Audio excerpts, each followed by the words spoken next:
Halo semuanya, kami dari kelompok 9 akan mempresentasikan hasil kerja kelompok kami, yaitu PPH pasal 26.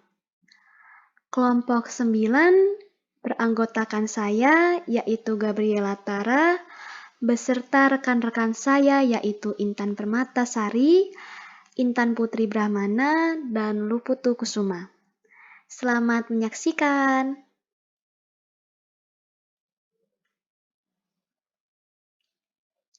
Jadi di sini kami akan menjelaskan tentang apa itu PPH pasal 26, objek dan tarif PPH pasal 26, syarat penanaman kembali, sifat pemotongan, pemotong pajak, dan akan terdapat soal dan pembahasan tentang tarif PPH pasal 26.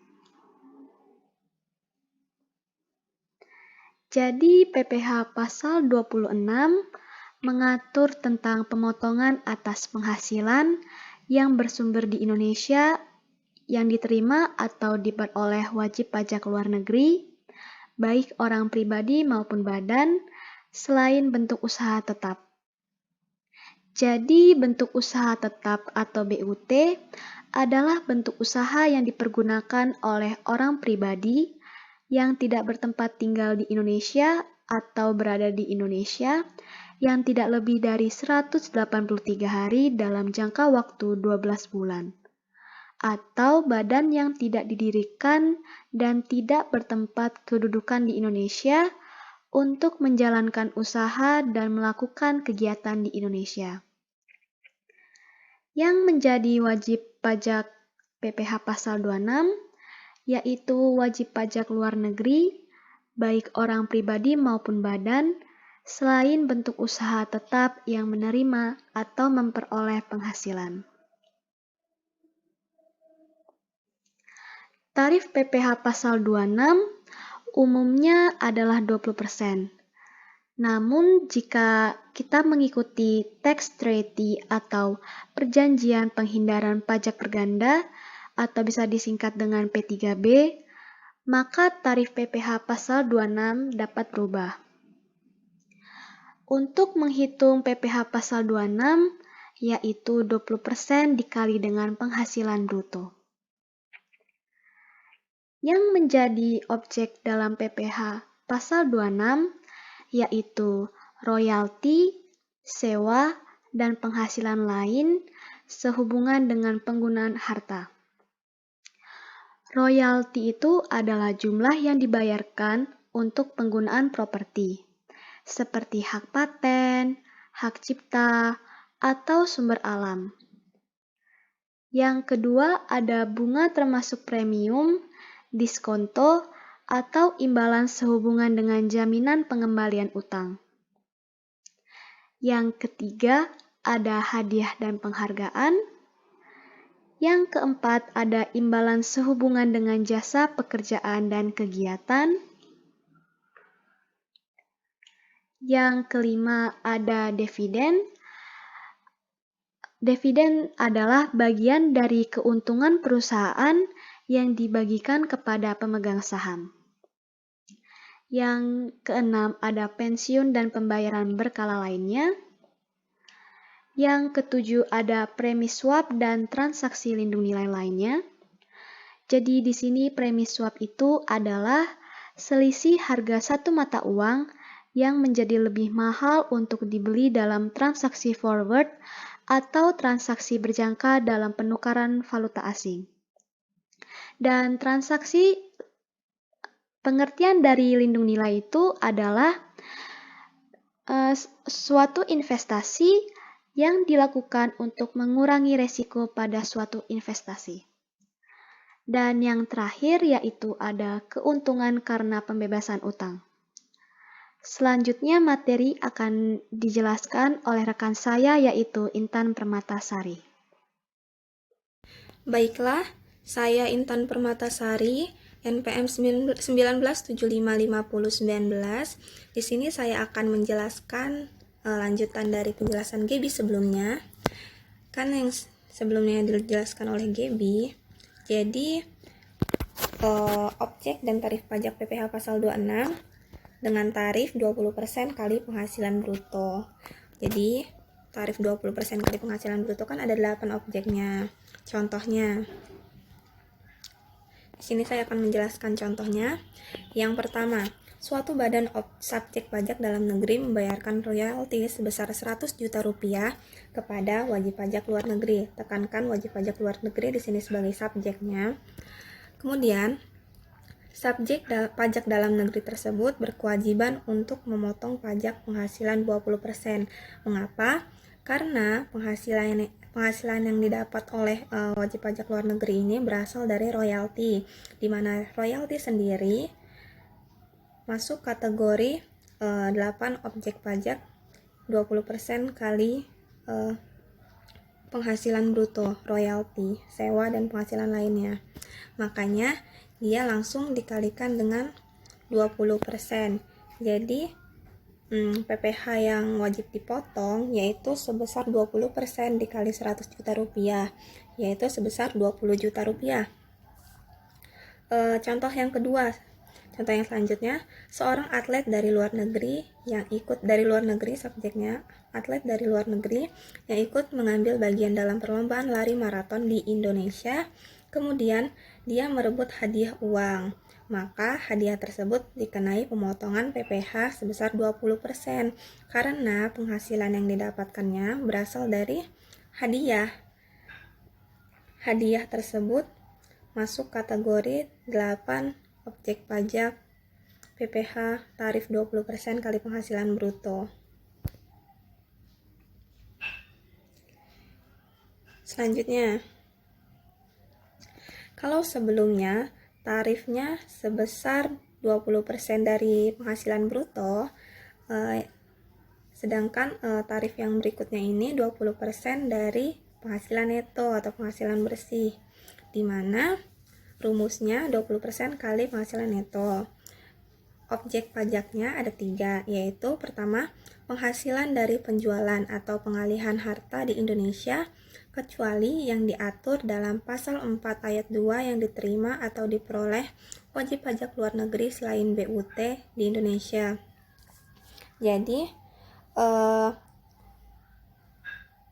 objek ini dikenakan atas penghasilan berupa pengalihan harta kecuali PPh pasal 4 ayat 2 kecuali.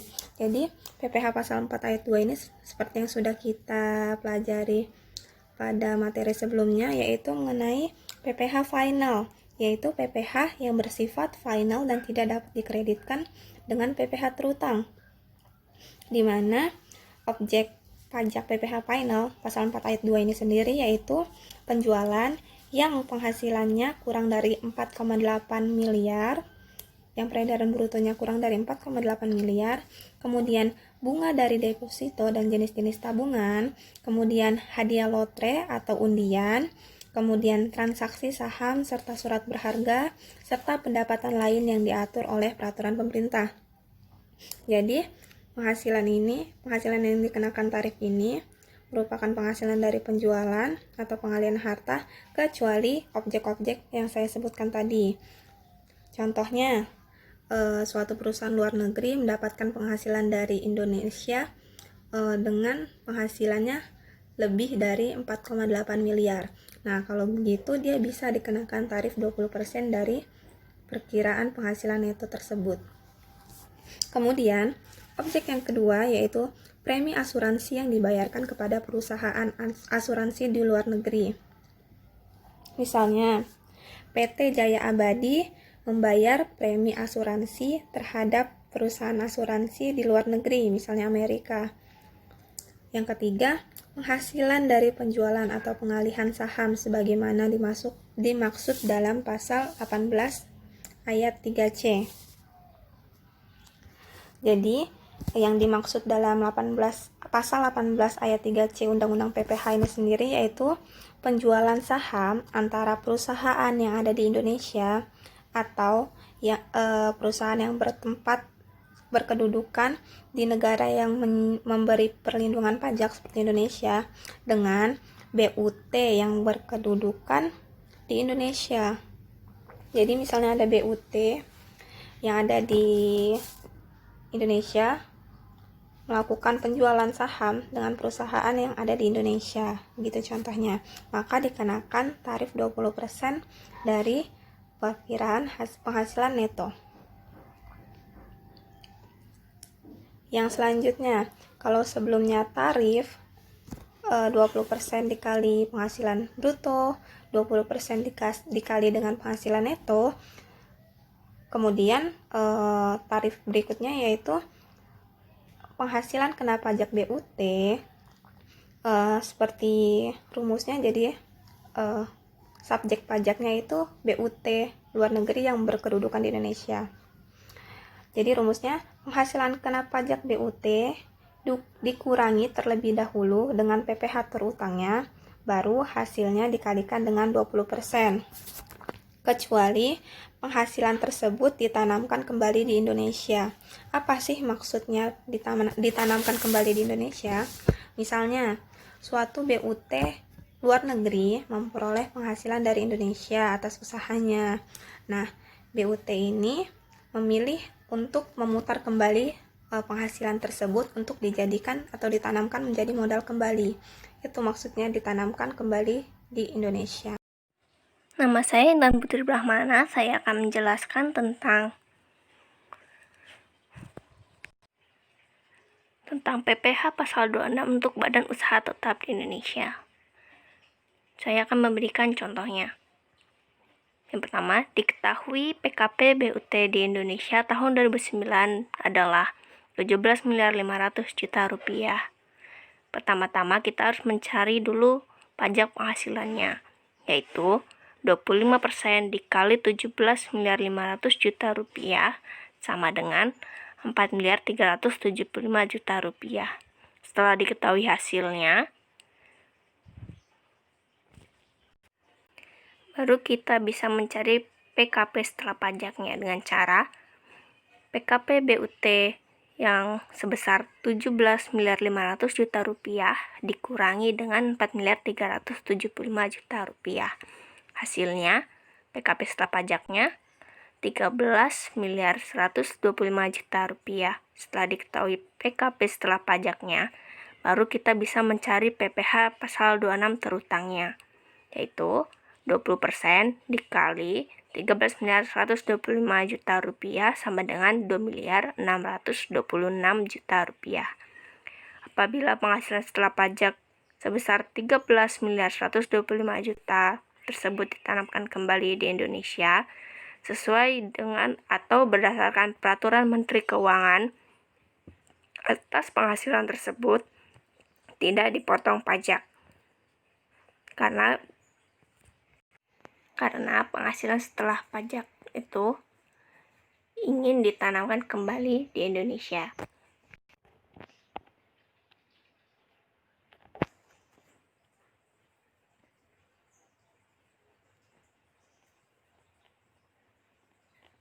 Syarat penanaman kembali, syaratnya ada 3 di sini. Dilakukan dalam bentuk penyertaan modal pada perusahaan yang didirikan dan berkedudukan di Indonesia sebagai pendiri atau peserta pendiri. Jadi penanaman modalnya itu harus berupa modal yang ditanamkan pada perusahaan yang didirikan dan berkedudukan di Indonesia. Yang kedua, penanaman kembali dilakukan dalam tahun pajak berjalan atau selambat-lambatnya tahun pajak berikutnya. Penanaman kembali itu hanya bisa dilakukan dalam tahun itu, tahun pajaknya, atau selambat-lambatnya tahun berikutnya.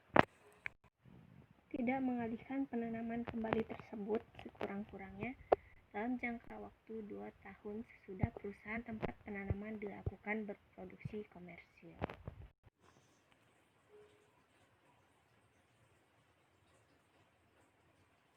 Sifat pemotongan. PPh pasal 26 pemotongannya bersifat final kecuali untuk yang pertama, pemotongan atas penghasilan kantor pusat dari usaha atau kegiatan penjualan barang atau pemberian jasa di Indonesia yang sejenis dengan yang dijalankan atau dilakukan badan usaha tetap di Indonesia. Yang dikecualikan, yang kedua, pemotongan atas penghasilan sebagai tersebut dalam PPh pasal 26 yang diterima atau diperoleh kantor pusat sepanjang terdapat hubungan efektif antara badan usaha tetap dengan harta atau kegiatan yang memberikan penghasilan dimaksud. Yang ketiga, pemotongan atas penghasilan yang diterima atau diperoleh orang pribadi atau badan luar negeri yang berubah status menjadi wajib pajak dalam negeri atau badan usaha tetap. Yang berikutnya yaitu pemotong pajak. Pemotongan PPh pasal 26 wajib dilakukan oleh yang pertama yaitu badan pemerintah, lalu subjek pajak dalam negeri, yang ketiga penyelenggara kegiatan, keempat bentuk usaha tetap, kelima perwakilan perusahaan luar negeri lainnya, dan yang keenam pembeli yang ditunjuk sebagai pemotong PPh pasal 26. Lalu untuk poin nomor 3, penyelenggara kegiatan bisa berbentuk badan, orang pribadi, atau kepanitiaan yang melakukan suatu event atau kegiatan. Contoh penyelenggara kegiatan adalah orang pribadi atau badan yang mengorganisir suatu acara seperti pertunjukan, perlombaan, seminar, dan lain-lain. Wajib pajak orang pribadi atau badan yang dapat menjadi pemotong PPh pasal 26 harus mendaftarkan diri terlebih dahulu untuk menjadi pemotong PPh pasal 26. Pendaftaran sebagai pemotong PPh pasal 26 dapat dilakukan pada saat pendaftaran NPWP atau setelah pendaftaran NPWP. Wajib pajak orang pribadi atau badan dapat mengetahui apakah menjadi pemotong PPh pasal 26 dengan melihat SKT atau surat keterangan terdaftar yang diterima dari kantor pelayanan pajak pada waktu pendaftaran NPWP. Pemotongan pajak atas wajib pajak luar negeri bersifat final, namun atas penghasilan sebagaimana dimaksud dalam pasal 5 ayat 1, huruf B dan huruf C Undang-Undang PPh, dan atas penghasilan wajib pajak orang pribadi atau badan luar negeri yang berubah status menjadi wajib pajak dalam negeri atau BUT, pemotongan pajaknya tidak bersifat final, sehingga pemotongan pajak tersebut dapat dikreditkan dalam surat pemberitahuan tahunan pajak penghasilan.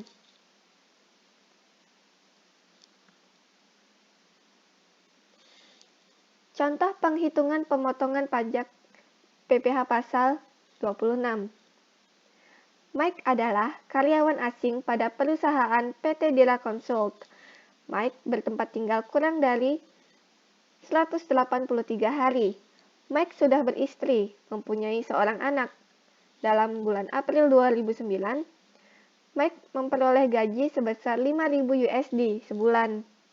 Kurs yang berlaku adalah Rp10.500 per 1 USD.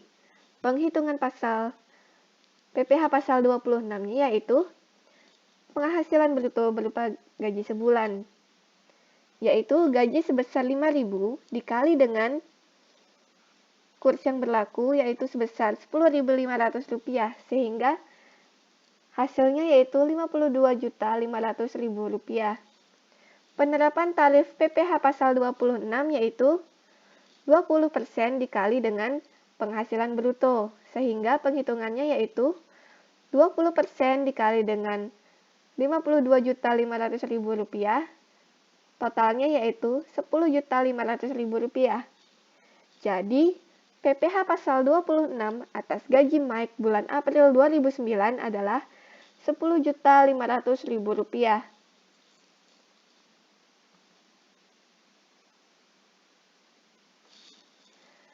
Lalu contoh berikutnya yaitu PT Polan membayar royalti ke perusahaan yang berada di luar negeri dengan jumlah Rp100 juta.